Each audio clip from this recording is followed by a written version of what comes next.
I never thought my ex-wife would laugh in my face at 30,000 feet right before the pilot announced my name to the whole damn plane. Anyway, that's the ending. Here's where it started going off the rails. It was a Tuesday night, which meant leftovers and Megan scrolling her phone while I tried not to nuke the broccoli. I'd always thought our bickering was just that, bickering. You know, the kind of stuff every couple jokes about. But something was different that night. She sat at our tiny kitchen table sighing, fork clinking on her plate while I fished through the drawer for the right screwdriver, half laughing at my own nerdiness. Seriously, David? You spend more time with those damn tools than you do with people, she muttered, twirling her hair and eyeing her phone. I shrugged, trying to keep it light. Hey, these tools are the only ones that don't judge me for my coffee brewing skills. She rolled her eyes so hard, it was practically audible. Yeah, well, maybe if you aimed a little higher, you'd be more than a toolbox fetcher for real engineers by now. That one stung. I stopped, screwdriver dangling in my hand like some dumb prop. Wait, what? You don't think what I do matters? She didn't even look up. It's not about mattering. It's about ambition, David. Look around. Everyone moves up. You tinker. You just stay stuck. I'm tired of pretending that's enough. I felt something sink in my chest. I always figured her little digs were just her way of venting. This was different. It wasn't annoyance. It was contempt. She was looking at me like I was a kid tracking mud into her clean house. You think I don't want more? I said quietly, not trusting myself to get loud. I'm doing the best I can. That's when her phone buzzed again. A fourth time in 5 minutes. She snatched it up, fingers flying. Megan, who keeps texting you at 10 at night? Is it work? She let out this brittle laugh, standing up with a scrape of chair feet. Why do you care? Maybe it's someone who actually has ambition, not someone who thinks fixing tray tables is a life goal. She tossed her napkin on the plate, grabbed her purse, and started rifling for her keys. My heart was pounding. I wanted to protest to make her stay, but I just stood there watching her gather herself up like she was late for a dinner she actually wanted to be at. She paused at the door just long enough to mutter, I need air. Don't wait up. The door slammed, shaking the picture frames. I just stood at the counter, broccoli cooling, screwdriver in my hand. The hallway outside echoed with her heels, fading quick. I walked to the window, not even sure what I was expecting to see, maybe her storming down the sidewalk, maybe nothing at all.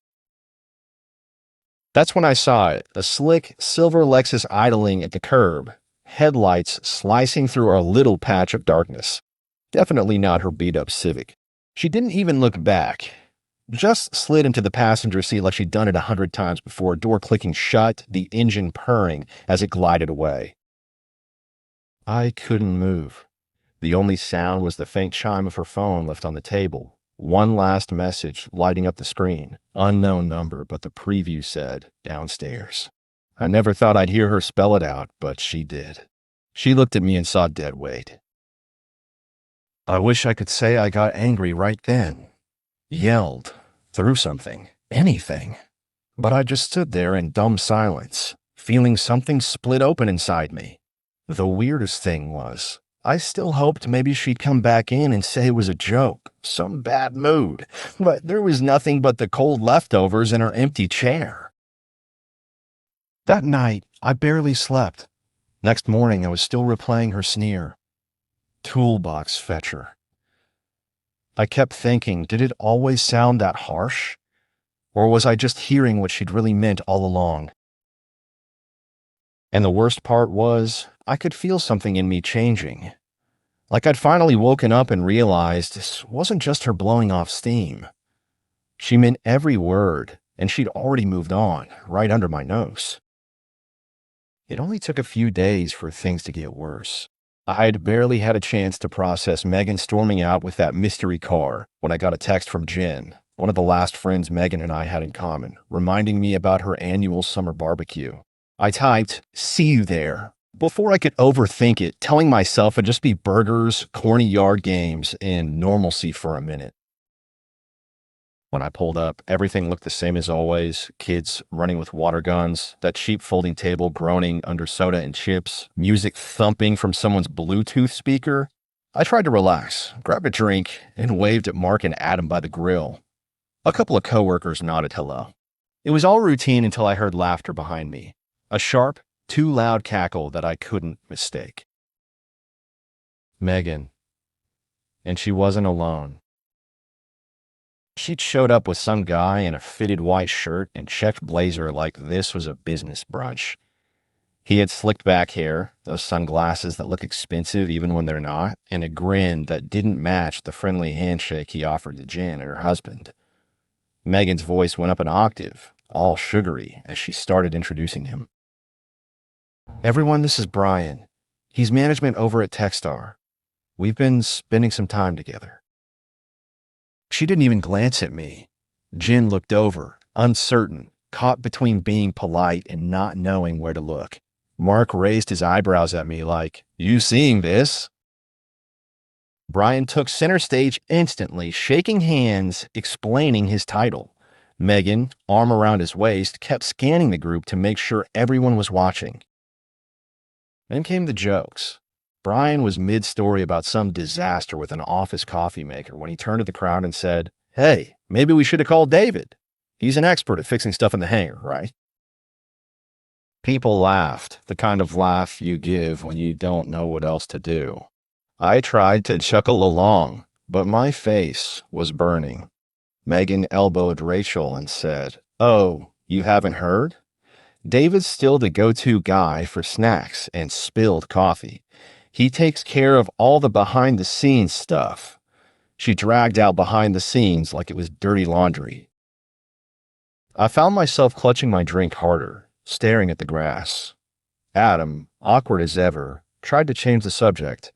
"Hey, David, you working on anything cool lately?" But Megan cut in before I could answer.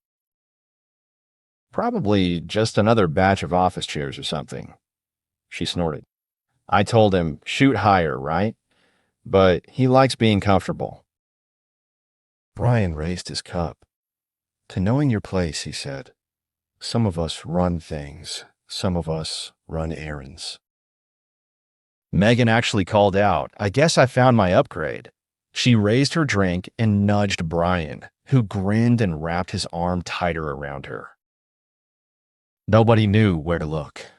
Jen gave me a kind of helpless shrug. Even Mark, who'd always ribbed me about being the tech guy, went quiet. Suddenly, it felt like I was invisible, except for the spotlight Megan kept pointing in my direction. I tried to find a way to fade into the background, but Rachel, always with her phone out, organized the group for a photo. "Megan, Brian, front and center," she called. Everyone shuffled around, and before I realized what was happening, people clustered around the happy couple for the shot. I got nudged to the edge, someone's elbow on my side. Rachel snapped the picture. The group grinned. Megan leaned into Brian, both of them beaming. When she checked the result, she gave this little smirk and showed Brian the screen, her finger covering half my face. She didn't say a word, but she didn't have to.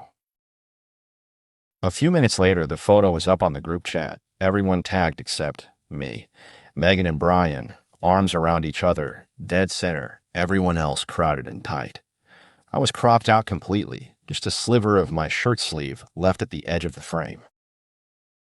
The last thing I saw before leaving was Megan raising her glass again, laughing with Brian as the photo made its rounds. No one rushed to stop me when I slipped out. The world kept turning, and I was a ghost of my own life. The week after that barbecue, I learned just how fast your whole life can shrink. Monday morning, I did the usual routine: coffee, scan messages, check if anyone wanted to carpool to trivia night. Nobody replied. Maybe people were busy, I thought. Tuesday rolled around. I shot Mark a text about whether he still wanted to try that new wing place after work. Silence. Even the group chat, which usually blew up with dumb memes and inside jokes, was dead to me. Someone posted a dog video. I hit reply, only to see my comment collect dust. I was invisible. By Wednesday, it was weirder. Rachel usually always asked if I could help her brother with his resume. Nothing. Jen, who always vented about work stuff, didn't send her usual OMG, can you believe this? Rant. Thursday, Adam, who never missed a chance to drag me into a video game night, left my question unread. That stung worse than anything. I started scrolling back through our old banter, seeing the timestamp gaps getting longer and longer. At work, it got awkward in a different way. I'd step into the break room and conversations would die off mid-sentence. A couple of the guys, people who'd always ribbed me about my busted old Civic, now smiled politely but edged away like I had bad breath. There was this weirdness I couldn't define, like I'd shown up in the wrong uniform. More than once I caught Megan's name on someone's lips, quiet whispers that stopped when they saw me.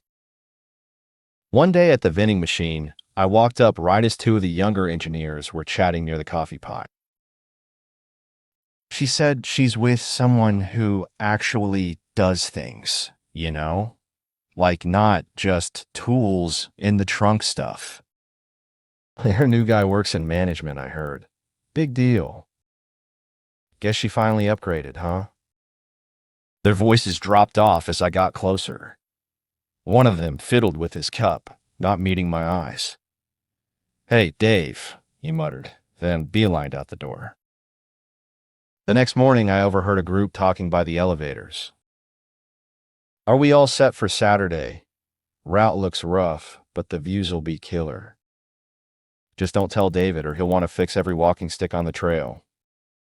Laughter, then footsteps, quickly scattering. I'd gone on that hiking trip every year since I joined the company.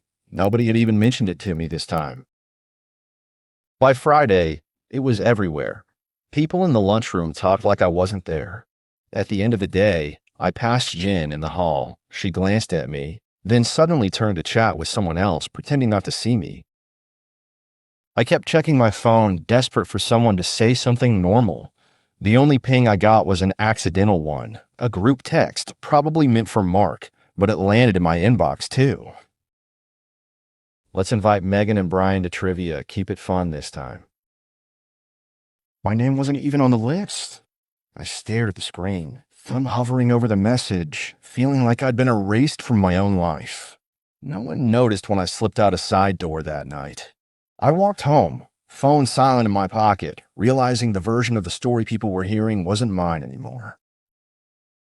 It was like Megan had hit the mute button on me, and everyone was happy to keep it that way. Coming home to the condo after work used to mean a quick hey from Megan and the comfort of routine. Now, every time I opened the door, it was like stepping into someone else's unfinished move. The first thing I noticed that Friday was the echo. Furniture vanished, half the couch, her side of the dresser, even the little bookshelf with our wedding photos, no surprise there. My laptop sat alone on the floor where the coffee table used to be, a pile of mail perched on top. I tossed my bag down and started flipping through the envelopes. Second notice, electric bill. Final warning, cable. Megan's name wasn't on anything anymore, just mine, bold and alone. I checked the lease tacked up above the desk. Her signature had been neatly scratched out, a new version printed with only David Reed at the top. No note, no explanation. I hadn't even realized she'd bothered with paperwork. I kicked a box of her old shoes aside, rubbing my eyes, when there was a knock at the door. The landlord, Mrs. Patel, stood there with her clipboard and a plastic smile. She peered past me into the hollowed-out living room. Evening, David. I just wanted to check on a couple things. She glanced at my mess of boxes, then back at her sheet. I see Megan's taken her name off the lease. I hope that's not going to be a problem for you, financially, with her moving on and all. I felt my jaw tighten. It's manageable. I said, forcing a smile. She didn't really warn me she was doing that. Oh, I see, Mrs. Patel said, looking around again. Just making sure. Utilities too. She took herself off those last week. Don't let them lapse, okay? The company called me about last month's bill. She didn't lower her voice at all, just kept going as if I was a kid who forgot to clean his room. I opened my mouth, ready to ask for a few days to sort out the mess, but she just smiled brightly. You know, I saw Megan outside earlier. She was showing off a very fancy car to Mrs. Bauer from upstairs. Some new gentleman friend? She looked awfully happy. There wasn't much to say to that. I just nodded and kept my voice steady. Yeah, that's her new boyfriend. Oh, is that so? Well, good for her, I suppose. You'll let me know if you need anything, David. And I hope you can manage the rent on your own, with everything changing. She paused, her tone softening for a second. You're a hard worker. I hope it works out for you. She left, shoes clicking down the hall, and I stood in my gutted living room, counting the places Megan's life had vanished from and the places she'd left a mess for me to clean up. Through the window, I could see Brian's car, a glossy, ridiculous thing, parked by the curb, Megan laughing as she leaned against the hood, talking with the neighbor who'd always bragged about her garden. The sharpest part wasn't the empty chairs or the overdue bills. It was realizing that Megan wasn't just gone. She was out there, selling her new story in plain sight, right outside my window, and everyone seemed eager to buy it. I stared at her through the glass, rage and embarrassment mixing in my chest while the rest of the world kept moving on, one smug laugh at a time. After that, I stopped hoping for comfort anywhere outside work. There was no one waiting for me at home, and my name was mud with my old friends. So I stopped even pretending to have a personal life. I started coming into the hangar early, before sunrise, breathing in that cold, sharp smell of jet fuel and metal. My badge beeped me in before half the city was awake. Most guys on the floor eyed me, then got lost in their own chatter. The only people who seemed to care I was still alive were a few of the old-timers, guys like Harris, white-haired, gruff, always with a screwdriver behind one ear. Hey, David, you pulling another late one? Harris asked as I clocked in for my second 12-hour shift that week. Yeah, just trying to stay busy, I said, spinning a socket wrench in my hand. He grunted, not unkindly. You keep going like this, you'll burn out before this bird ever flies. Take a night off now and then. I tried to brush it off with a smile, but even Harris saw through it. Not really in the mood for happy hour, I said. Besides, somebody's got to keep these landing gears from eating themselves. He studied me, then shrugged. Suit yourself. But you ever need an ear, don't be stupid, just ask. I nodded, grateful, but didn't slow down. It was easier threading wires and tightening bolts than talking about why my life was a ghost town. Word had gotten around about my upgrade, enough that people looked at me sideways, like I was wearing a scarlet letter. That week, the rumors started. They called it Project Whatever. I heard snatches in the break room, between shifts. Some crazy new composite, bigger seats, or faster engines. No, it's all hush-hush. Only the top dogs got the invite. Not for us hangar rats, I guess. Every time the chatter started, I buried my head in technical docs or dove into a problem no one else wanted.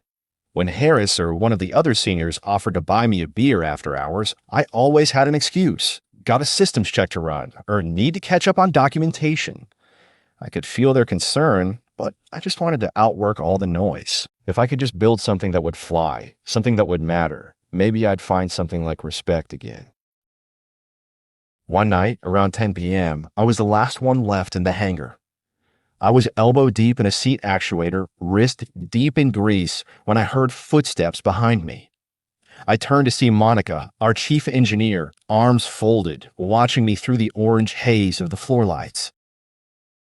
"Still at it, Reed," she said, not unfriendly. "You ever sleep?" I wiped my hands on a rag and tried a little humor. "I hear it's overrated. Besides, the bolts don't torque themselves." She smiled, then leaned in, lowering her voice. "You've been knocking out more work than anyone the last few weeks. Noticed you weren't socializing much. Everything okay?" I hesitated, then just nodded. "Yeah, just easier to focus on the work." Monica watched me for a second, then her tone shifted, got serious. "Listen, you're wasted on day-to-day repairs. The execs are looking for people they can trust, people who don't just clock in and out. There's a new project starting, David. Something big and very quiet for now. Top brass only wants the best." My heart thumped, but I kept it cool. "What kind of project?" She smiled, almost conspiratorial. "You'll hear more soon. But I want to know, are you ready for a bigger challenge? Not just fixing things, but designing, creating, being the difference."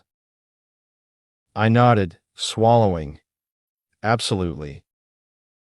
She patted my shoulder. "Good. Get some sleep. Tomorrow we talk." I stood there alone in the hangar for a while, grease cooling on my skin, a strange mixture of dread and hope boiling up.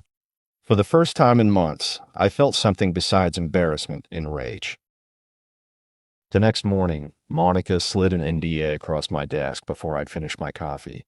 "Welcome to Project Phoenix," she said, her eyes gleaming. "You earned this." I scribbled my signature without a second thought. Suddenly, I was in meetings with the top brass, pulled into a windowless conference room with a handful of other engineers. Blueprints covered the tables. Sketches of a plane that didn't look like anything I'd ever worked on, sleeker, smarter, everything reimagined from seat width to the quiet in the cabin. Monica nodded at me. "We want more than wrench turners on this one, David.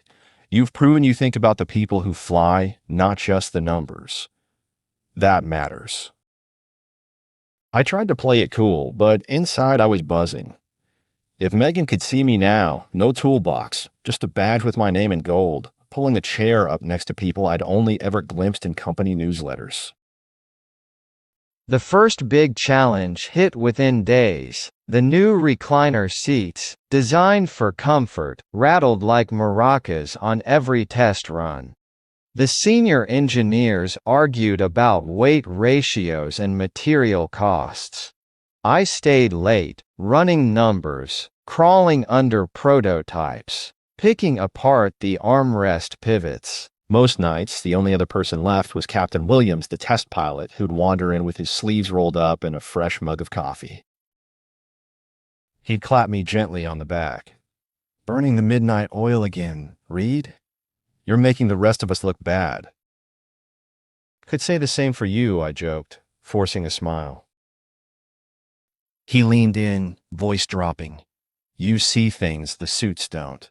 Keep pushing. You're not just fixing problems. You're building something that'll carry people's lives." He paused, appraising me. "That's why you're on this project, even if the world doesn't know it yet." It was those moments that kept me going.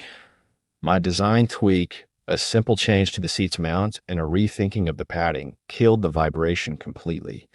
The first time Williams tested it, he leaned back, closed his eyes, and grinned. "Feels like first class, even back here," he called out. The other engineers took notice. Monica flagged me down after the demo, her eyes bright. "The execs want to see your design, David, and they want to know who else is thinking like you." Meetings with the C-suite followed. The first time I walked in, I expected to be ignored. Instead, the CEO shook my hand. "I heard you were the guy who made our plane feel like a luxury car," he joked. "We're counting on you, Reed." Through all of it, I didn't say a word to anyone outside the building. If I even saw a text from my old friends, I ignored it. I didn't need to hear about Brian's amazing promotion or Megan's new apartment. My work spoke for itself. Williams became something like a mentor. Every time I hit a wall, he'd show up with a story about his craziest flight or advice on how to make engineers and pilots work together instead of butting heads. He'd nod at me in meetings, back me up when the bosses got skeptical. The months flew by, and I watched my ugly life outside shrink further away. But every time I rolled out another idea or solved a problem no one else could, the silence became easier to bear. Near the end, after a successful week of test flights, Williams cornered me by the hangar doors. "David, you've done more than anyone expected," he said, voice keen and proud. "The inaugural flight's going to be a circus. Press, investors, bigwigs, random lucky folks from a ticket lottery. You'll be there, front and center. You deserve it." He grinned. "Might even get your name called from the cockpit if you're lucky." My chest tightened, but not with nerves. Finally, I'd built something real. And for the first time, I didn't care who doubted me outside these walls. Launch day felt different from the second I woke up. I was on autopilot, button-down shirt under my standard work jacket, press badge clipped to my belt. The new jet sparkled on the tarmac, banners strung across the gate, camera crews already circling. I was supposed to be there hours before boarding for last-minute checks, but my hands kept sweating anyway. Inside the airport, the VIP lounge buzzed with execs, pilots, and contest winners snapping photos. My job was to keep my head down, blend in, and quietly make sure my seat design didn't squeak, the windows didn't rattle, and the fancy new lighting didn't glitch for the cameras.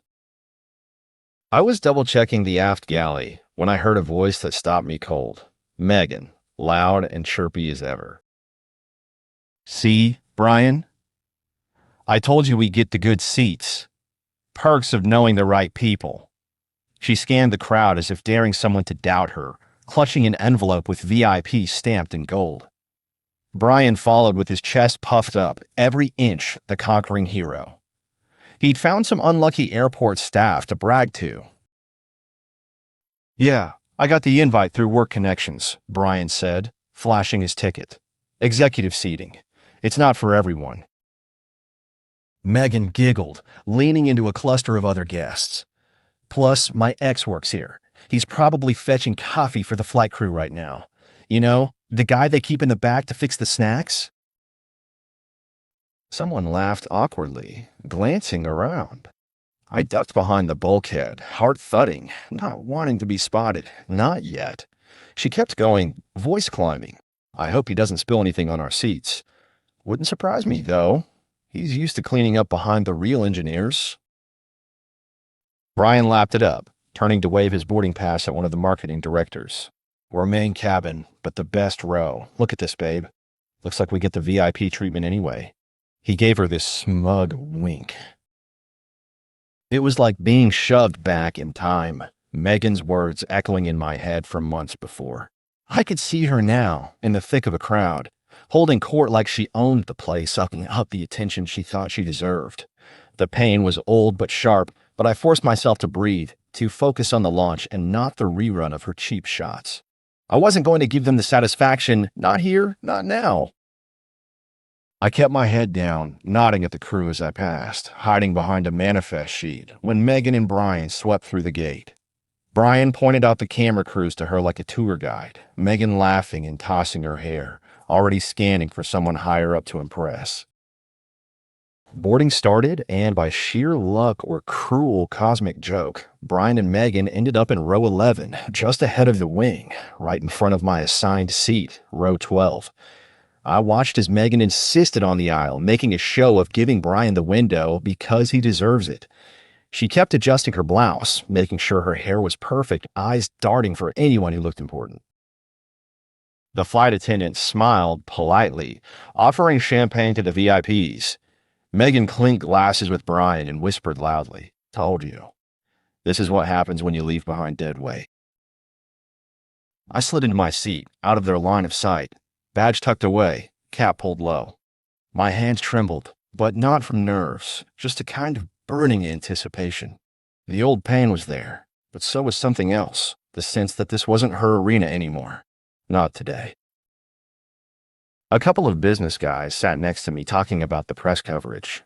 I just nodded, my eyes locked on the back of Brian's seat. I knew what was coming, even if they didn't. And for the first time in months, I was looking forward, not back. I kept my head down as the rest of the passengers filed on, letting the VIPs with their gold-stamped tickets move ahead, acting like minor celebrities. The cabin had that faint, new, plain smell, leather, electronics, and a hint of nervous sweat. I tucked my badge into my pocket and made myself as small as possible, watching the backs of Megan and Brian just ahead. I was scanning through the safety card when I heard Megan's voice, pitched low, but sharp enough to cut through the boarding chatter. "Would you look at that, Brian?" She nodded toward me, her lips pulling into a smirk for just him. I can't believe they let the help board with everyone else. Maybe he's here to fix the coffee machine when it breaks down mid-flight. Brian chuckled, then craned his neck, making a little show for the people around us. "Probably on call, right? I mean, every plane needs an errand boy. Maybe he'll come around with the trash bags once we're in the air." A couple of the nearby passengers gave this awkward half smile, not sure whether to join in. The woman in 12D looked at me and frowned, almost apologetic, but nobody said a word. Megan's voice carried, and she didn't care who heard. I stared straight ahead and kept my mouth shut. There was a hot prickle under my skin, part embarrassment, part anger, but I wasn't going to let them drag me down, not now, not in front of the strangers I built this plane for. I just pulled my cap lower, pretending to be engrossed by the safety demo video. Megan leaned over the seat again, talking just loud enough for her little audience. "I swear if my coffee comes out burned, I'm putting in a complaint. Should have made sure the hangar crew stayed in the cargo hold." Brian laughed, nudging the businessman beside him. "You think this guy even knows how to use the espresso machine? Maybe we'll get a demonstration if something breaks?" I kept my hand steady in my lap. I didn't give them the satisfaction of a reaction, not a single flinch. Instead, I watched the flight crew get ready up front, fussing with trays and prepping the little PA microphone. I caught a glimpse of the head steward, who gave me a sly nod. Williams must have tipped them off about what was coming. Just as Megan started fishing out her phone, probably to snap some proof for her friends, the lead flight attendant walked briskly down the aisle with a clipboard, pausing by each row and whispering something to the crew. There was a buzz in the air, the kind of anticipation that makes people sit up straighter. Megan didn't seem to notice, still lost in her performance for Brian. The businessman beside me leaned over and said, "They don't seem very nice." His tone was flat, but his eyes flickered with sympathy. I shrugged, managing half a smile. "You get all types, I guess." He nodded, then turned as the intercom clicked on, and the flight attendant started walking the aisles with 2 champagne bottles and a stack of silver-topped glasses. "We're about to make a special announcement, folks. Please make sure you're in your seats." I stole a glance at Megan. She looked smug, expecting maybe a toast for the VIP section, ready to preen for the cameras again. I just kept my face neutral, but I could already feel my pulse picking up. The crew was about to announce something Megan and Brian would never see coming. I tried not to let the grin break through as I straightened in my seat, waiting for the reveal I'd worked months to earn. We've been in the air just long enough for people to loosen their ties and peek out the windows when the chimes sounded. Captain Williams's voice crackled through the speakers, warm and unhurried. Everyone paused mid-conversation. "Ladies and gentlemen, this is your captain speaking. As you know, today's flight is more than just a journey from A to B. This is the inaugural flight of a revolutionary aircraft made possible by countless hands and minds. But there's one in particular I want to recognize." I saw people perk up, Megan straightening her blouse in the aisle seat, Brian nudging her with a smug. Watch this kind of grin, probably thinking some exec's about to get their time in the spotlight. The flight attendants quietly closed the galley curtains and began pouring flutes of champagne. Captain Williams kept going, steady and genuine. I've flown for 30 years, and I've never seen a plane quite like this. The comfort, the quiet, the attention to detail, you can thank one man whose work turned a dream into reality. Please join me in applauding our lead design engineer, the brilliant David Reed, who's on board today, right in row 12. For a split second, there was this stunned silence. Then a ripple of applause broke out, building to a full round of clapping that swept right through coach and up to the VIP section. People craned to look. Passengers in front literally twisted to see who'd stand up. All eyes snapped to me. Megan's head spun so fast I thought she'd give herself whiplash. She stared, mouth actually falling open, trying to process the guy she'd just mocked was the same David Reed the captain just called a genius. Brian's grip on his glass went limp, his hand shaking as he darted a glance at Megan, then back at me, like he couldn't compute what was happening. The businessman beside me was already clapping, then leaned in and whispered, "That's you? It's incredible, man." Before I could even get my feet under me, two flight attendants made their way down the aisle, carrying a tray with champagne and a stack of napkins that said, "Phoenix Launch. Congratulations." The lead attendant stopped at my row, grinning. "Mr. Reed, the crew would like to thank you for making our jobs easier and our backs happier." Passengers started clapping even louder, some actually standing to get a better look.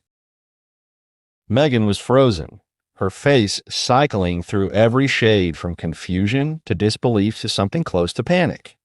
Brian, desperate to salvage his spot, lurched up and thrust out his hand with a forced smile. "Hey, David, buddy, didn't realize it was you. You must know your stuff, huh?" His voice was too loud, fake confidence leaking out as he tried to get in on the celebration. I took his hand, giving it a firm, steady shake. "Thanks, Brian. Glad you're comfortable. Hope the seats are working out for you." Everyone within earshot, half of coach, honestly, caught that exchange. The people who'd heard him mocking me earlier looked at him now like he'd just farted in church. Megan still hadn't moved, just clutching her champagne and shrinking into her seat, the realization hitting her in real time. Passengers toasted me, someone in the back even snapping a picture. Even the businessman next to me patted my shoulder. "You built this? That's worth more than any suit in first class." Megan finally looked over her shoulder, eyes wide. But now everyone around knew exactly who she was and exactly how she'd spent her boarding time. She tried to twist away, but the cabin was small, and there was nowhere to hide from the truth. And I just stood there, champagne in hand, finally letting myself smile. The world had just seen the real story, and it wasn't the one Megan had been telling. When the wheels hit the runway, the cabin was still buzzing. People congratulated me, snapped a few more pictures, even shook my hand as they collected their bags. Megan didn't move. She kept glancing at me, then at Brian, who looked like he wanted to crawl under his seat. The doors opened and the VIPs poured out first. Press, execs, my team waiting just outside the jet bridge. I stood to grab my jacket, and that's when Megan finally pounced, stepping into the aisle and blocking my way. Her voice was low but urgent, desperate to keep it private. "David, wait. Can we talk? I didn't know. Why didn't you ever tell me? I mean, you're really the reason this whole thing exists?" I looked her straight in the eye. "You never cared to ask. You just wanted an upgrade, remember?" She tried to reach for my arm, her voice cracking. "Come on, you can't really blame me. Maybe we could have another chance now that things are different." I shook my head and stepped past her, my voice calm, almost amused. "Thanks for the motivation, Megan. Wouldn't have gotten here without you." Brian tried to sputter something, but I didn't even look his way. I walked off the plane into the waiting arms of my team, high fives and claps on the back from Monica and Captain Williams. The airline execs were there too, all grins and congratulations. Behind me, Megan stood frozen in the jet bridge, every single person from the flight streaming past her, some whispering, some outright staring, nobody offering her a hand. The last thing I heard was a woman from row 12 mutter, just loud enough for everyone to catch. Guess some upgrades aren't worth the price.